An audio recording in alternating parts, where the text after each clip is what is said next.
All right, welcome back, guys. We are going to do our Readworks portion for today on Tuesday. I'm going to open up our slide. And today we are moving on with, I always forget to do that. Today we are moving on with fact and opinion. Let's just quickly review. We've done this before. Fact or opinion, when you are working with a fact, it's usually an actual thing that exists. It's provable, it's observable, meaning you can see it, or measurable. So lots of times when we're dealing with nonfiction articles, right, things in the real world, when they measure things, a lot of things we talk about have to do with like numbers and stuff too, right? If we can put a fact to something, how long a snake might be, how tall a tree might grow. So lots of things that have numbers attached to them. That's one of our clue things that we do look out for. It does say that we can look out for some of these signal words. Let's make this a little bit bigger for you to see. Zoom in here. All right. Looking for signal words. Numbers, one of the things we just mentioned. Statistics. Those are numbers that people take a survey or when they add up tally marks or things across worldwide when we look at how many species there are of a certain plant or animal, things like that.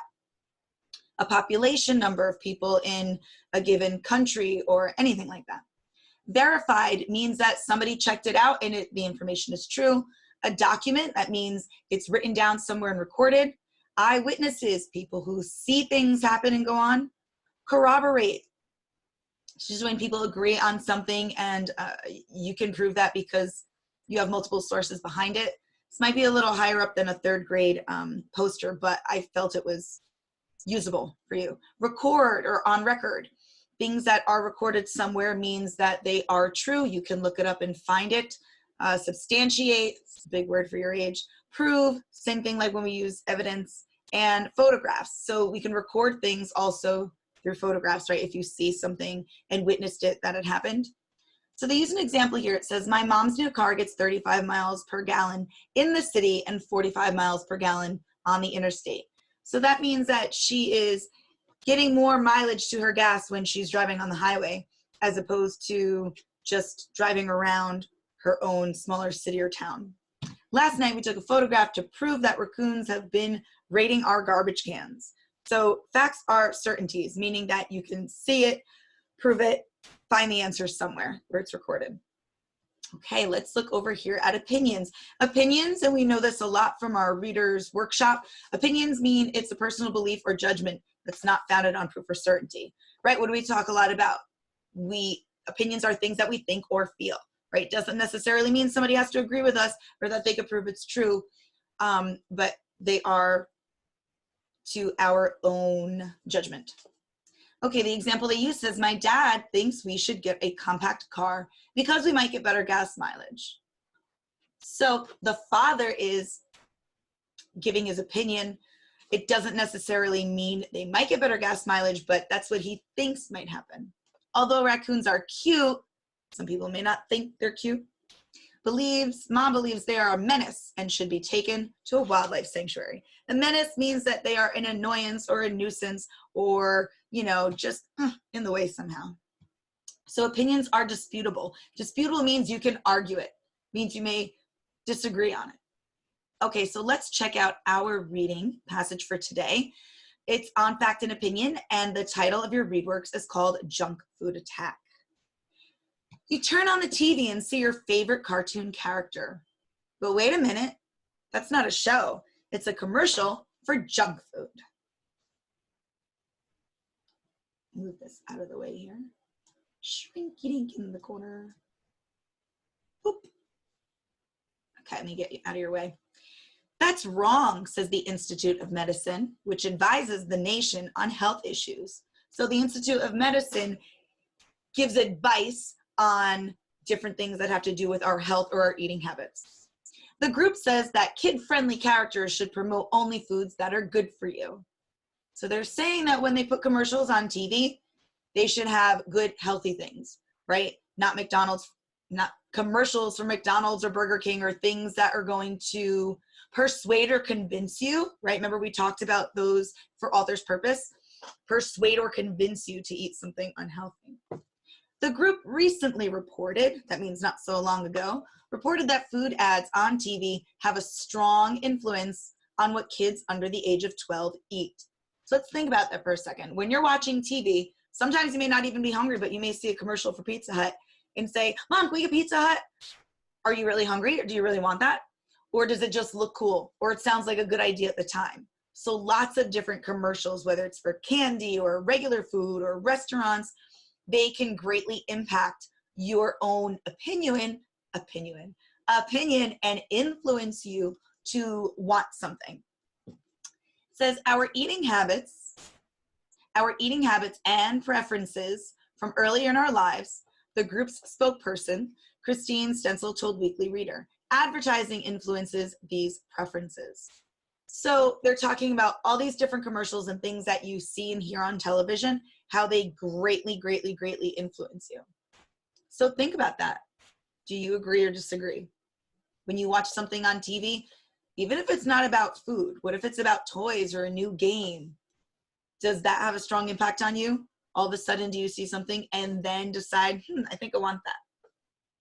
Fighting obesity. Let's talk about what obesity is. Obesity is when we are in a weight range that is past what's healthy for us, past that normal healthy boundary, when we have a little too much extra chunky going on.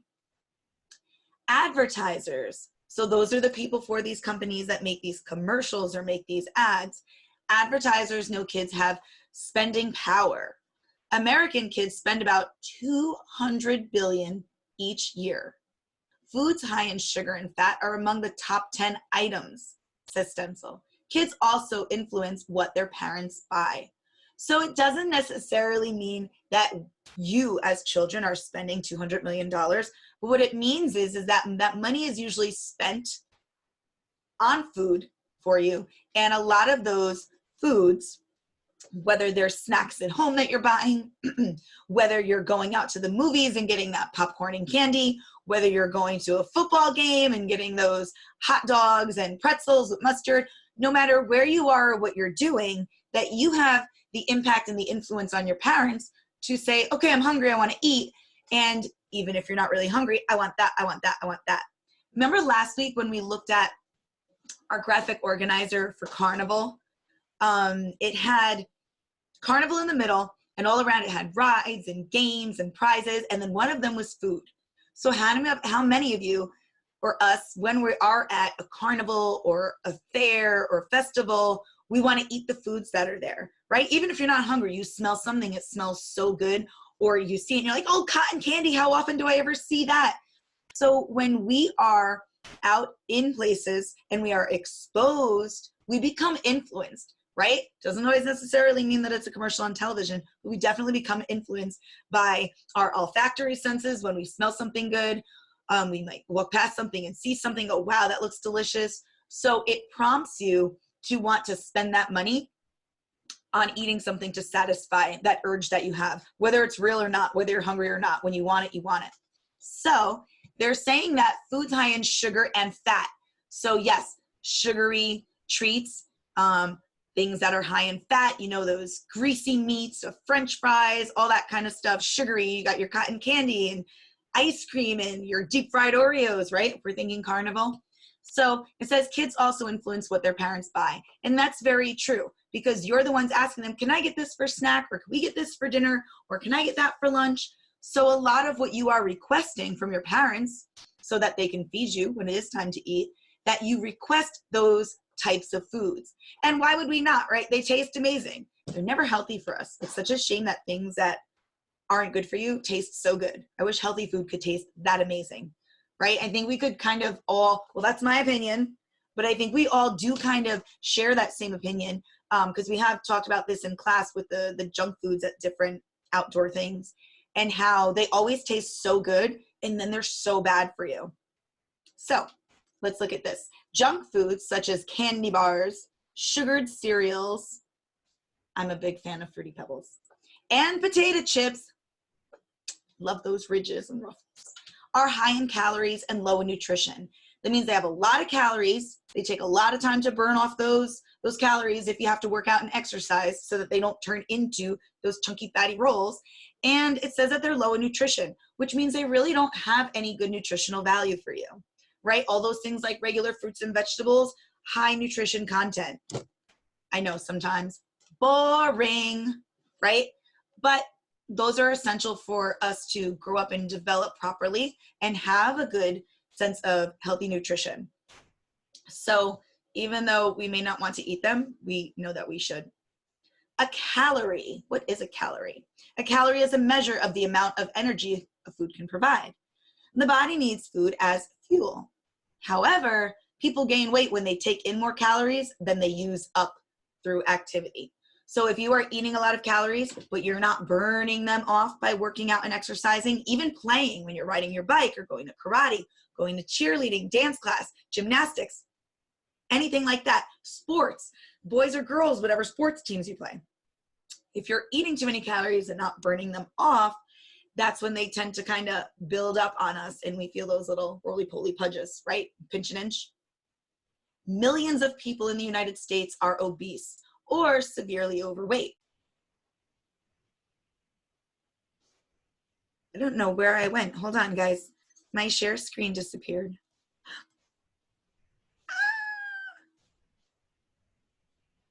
Did it disappear on you? No, it's still there. Okay. All right, let me shrink myself back up in the corner. Okay, let's go to the next page. It says, chew on this. Put myself down here.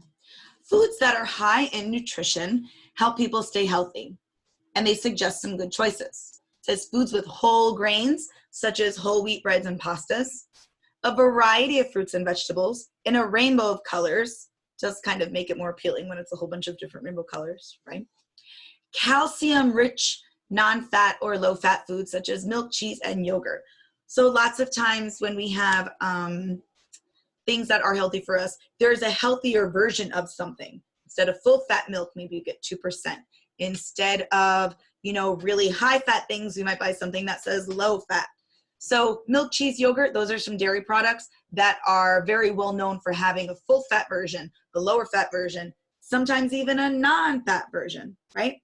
So, okay, let's take a look at our questions. I'm going to shrink up in the corner. Ah, how does that keep happening? Okay. Okay, so let's take a look at our questions for number 1.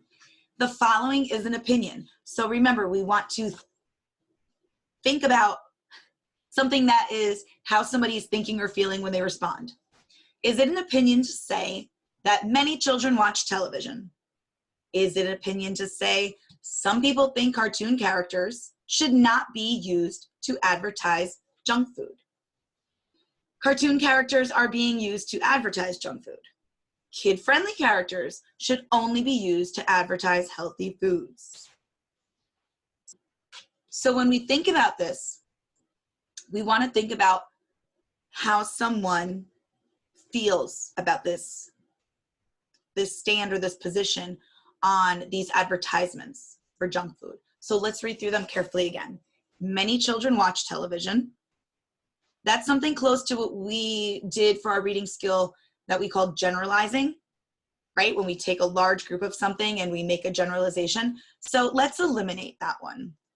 Let's eliminate many children watch television. Some people think that cartoon characters should not be used to advertise junk food. Now we see that word right there in it. We see that word think, right? So it could be a clue word. Cartoon characters are being used to advertise junk food. Now that we definitely know they mentioned in the article. We can go back and prove that. We do know cartoon characters are being used. So that is a fact. So we're going to eliminate that one. And let's go back to kid-friendly characters should only be used to advertise healthy foods. So it seems a little bit of a toss-up here, right? Kid-friendly characters should only be used to advertise healthy foods. Sounds like I'm giving you my opinion, right? And then let's look at B. It also uses that word think. Some people think that cartoon characters should not be used to advertise junk food. So I'm gonna leave you with that 50-50 choice.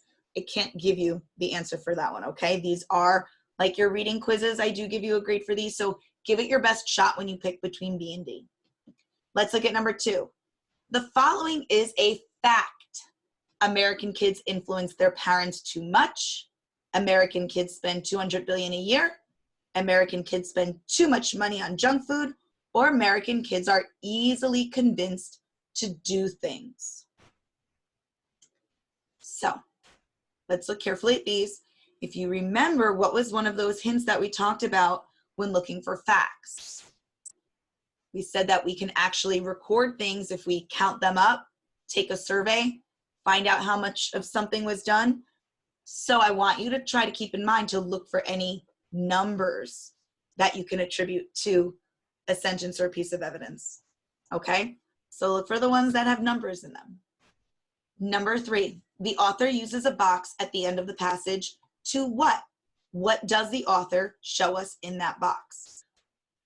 Is it a list types of healthy foods, share a healthy recipe, show an ideal grocery list, or all of the above? Let's go back and see. They do show us foods with whole grains such as whole wheat breads and pastas, variety of fruits and vegetables in a rainbow of colors, calcium-rich, non-fat or low-fat foods such as milk, cheese, and yogurt.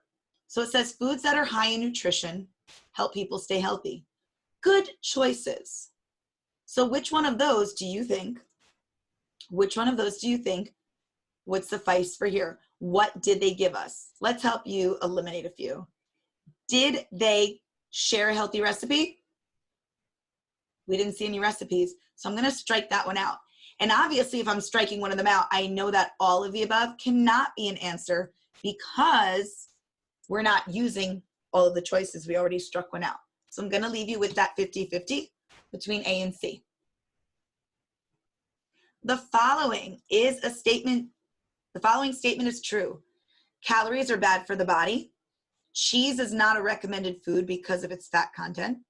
Some cereals are junk food, or children should not eat bread because it has too many carbohydrates. So when we want to think about a true statement, we don't want to think about somebody telling us what to do, because when somebody tells us what to do, they're really kind of persuading or influencing you in such a way where they're pushing their opinion on you. Remember when we talked about author's purpose and we said that persuasion means to push someone's opinion on you. So we don't want to look for an opinion. We want something that we can prove. Can we prove that calories are bad? Can we prove that cheese is not a recommended food because of its fat content? Can we prove that some cereals are junk food? Or can we prove that children should not eat bread because it has too many carbs? I'm going to help you eliminate one. I'm going to help you eliminate D. Okay? Because that sounds like they're telling you what to do, which means it's their opinion. Okay. Let's look at number 5. The author writes, millions of people in the United States are obese or severely overweight. Being overweight can lead to serious health problems. Is this a fact or opinion? How do you know? So when they're giving you the example of saying being overweight can lead to serious health problems, do we know what problems are caused by obesity? Is that something we could look up, right? Can we Google that? Can we look up what health problems stem from eating too much and being overweight that would put us at some type of risk in an unhealthy zone? Think about it. Okay, so you are going to answer that by telling me if it is a fact or opinion, and then tell me why. So remember, when we start our open-ended questions, and we're going to write our answer, we want to pick fact or opinion, and then tell me why. So you would say, it is a fact because, or it's an opinion because. And if you need to scroll back in the slide to see what's provable with a fact, or what's an opinion about how somebody thinks or feels, give me a little bit of text evidence from the passage when you write your answer. Okay. All right, so I'm going to stop there because not tomorrow, Thursday, you will have a new passage to read. Okay, and it's going to continue with the idea of this junk food stuff, okay? And the next one is called Junk Food Battles. So both of these coincide. They are on similar topics. Both of them have to do with fact and opinion. Okay, guys, hopefully you did your Readworks online the same way we do in class. You logged in with your class code. If you did do it on the paper, but you have access to it online, I'm able to see it and grade it faster if you do it online and submit it. So even if you did your work on the paper copy, go in and just fill in your answers with the version that's online, because then it can get sent right to me, okay? After this week, there's going to be no more paper packets. Everything's going to be online. So you're gonna have to do your Readworks the same way we were used to doing it in centers for the past several months. Okay, you're gonna have to go online to Readworks, log into our class with your code, password, and then complete your assignments there. All right, enjoy the rest of your day, afternoon, night, whenever you're watching your video, and I will see you guys tomorrow. Love you, bye.